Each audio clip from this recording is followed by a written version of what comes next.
Welcome to this explainer. Today, we're stepping into something incredibly fascinating.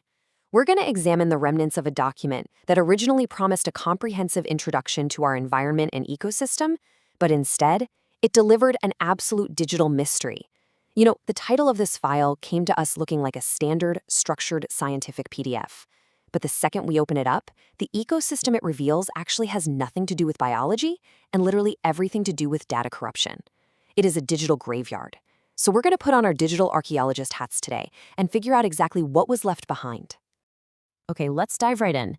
This bizarre and completely nonsensical phrase is exactly what greets us at the very top of the file. A and ist as isso.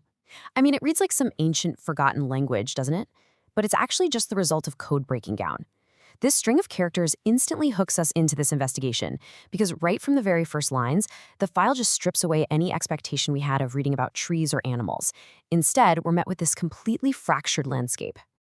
And that leads us to the big question driving our analysis today. What actually happens when an ecosystem breaks down digitally? So instead of a traditional scientific overview of natural habitats, we're going to explore the reality of digital decay. By carefully cataloging the exact artifacts that manage to survive the corruption process, we can actually map out how information degrades. Think of this document not as a failed textbook, but honestly, as a fascinating crime scene where the victim was data itself. The ecosystem file mystery. So there's this stark contrast between the ambitious expectation of this file and the chaotic, corrupted reality we actually have to decipher. On one side, we have the expectation, right? A perfectly structured, logical introduction to an ecosystem. But the reality we're presented with is this wild frontier of scattered symbols, fragmented characters, and isolated numbers. It is a fantastic representation of digital entropy. The structure promised by the file name has completely evaporated, leaving only these random, disconnected data points in its wake. Section 2, examining the surviving numbers. Looking closely at the source text, we can clearly identify this specific sequence of circled numbers just scattered throughout the ruins. We've got a 5, a 2, an 11, a 15, and a 17. And what makes these so captivating is how perfectly preserved they are. They stand out so cleanly against the gibberish. They aren't scrambled or torn apart like the letters around them. They just sit there in the document, completely isolated, acting as these strange little waypoints in a total sea of broken code. And this brilliantly illustrates one of the largest surviving data points we have in the entire file, the number 325. It's pulled directly from a mysterious fragment in the text that reads D325-sit. In a document where even a simple three-letter word just couldn't survive the corruption process intact, seeing a complete three-digit number survive alongside a hyphen is a really fascinating anomaly. It almost feels like a page number or maybe an index tag that just stubbornly refused to be deleted. Another stark survivor from the wreckage is the number 64. In the raw document, this number is sitting inexplicably right next to an arrow and the phrase, isif is at id. It's just suspended there, completely disconnected from any clear mathematical operation or context, yet its clarity is undeniable. As we catalog these artifacts, these numbers kind of serve as anchors, proving that some parts of the original file structure actually possessed a higher resistance to the digital decay than the standard text blocks. Section 3. Deciphering fragmented words.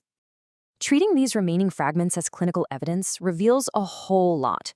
We have fragments like sins them, which bizarrely follows the phrase, I am N. Then we've got asianta T, trailing right into that circled 11, and an to us and at, a te, trailing the circled 2. These groupings show us exactly how the digital language fractured. You can almost see the ghost of the original formatting here, like perhaps these were bullet points or definitions, but the letters themselves have been brutally scrambled into this bizarre new vocabulary. And then we have these longer strings. Just read this aloud with me. God is das and old I ate dat. These longer fragments form what we can almost call micro-narratives of decay.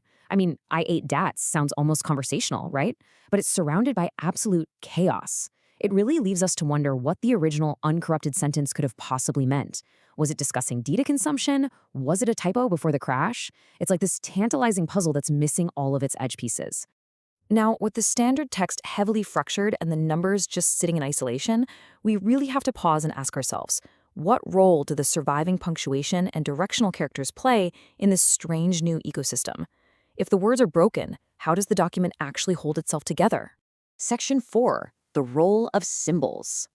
We've compiled a strict catalog of surviving symbols standing all alone amidst the broken text. We found a tilde, several stray hyphens, a forward slash, a floating dot, which weirdly sits in the middle of space rather than at the bottom of a line, and most interestingly, a downright arrow. These symbols seem to be desperately trying to provide structure where there currently just is none. They're basically the scaffolding of the original document, laid completely bare after the walls have fallen down. Let's focus on this specific symbol for a second. The down right arrow. In the raw source material, this exact arrow appears 3 distinct times in the document. It points toward fragments like soul, it points directly at the number 64, and it directs our eyes toward that strange phrase, ogd istis.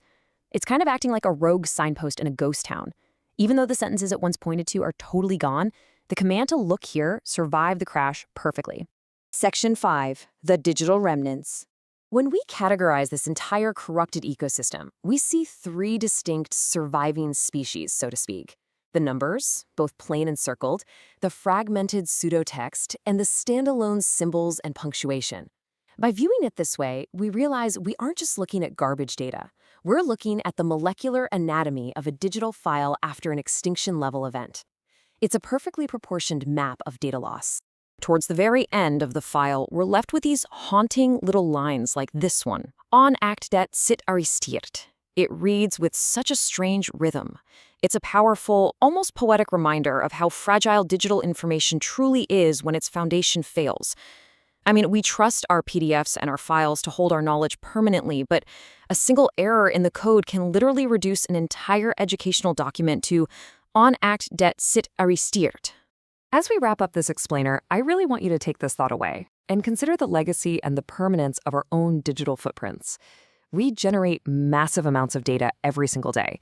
But if our files corrupt, if the grid fails, and someone 1,000 years from now discovers our hard drives, what are they going to find? Will they find the meaning we intended, or will they just find a downright arrow pointing at the number 64? It's a pretty fascinating thing to think about. Thank you so much for joining me to explore this digital wreckage today. Keep questioning, keep exploring, and I'll see you in the next explainer.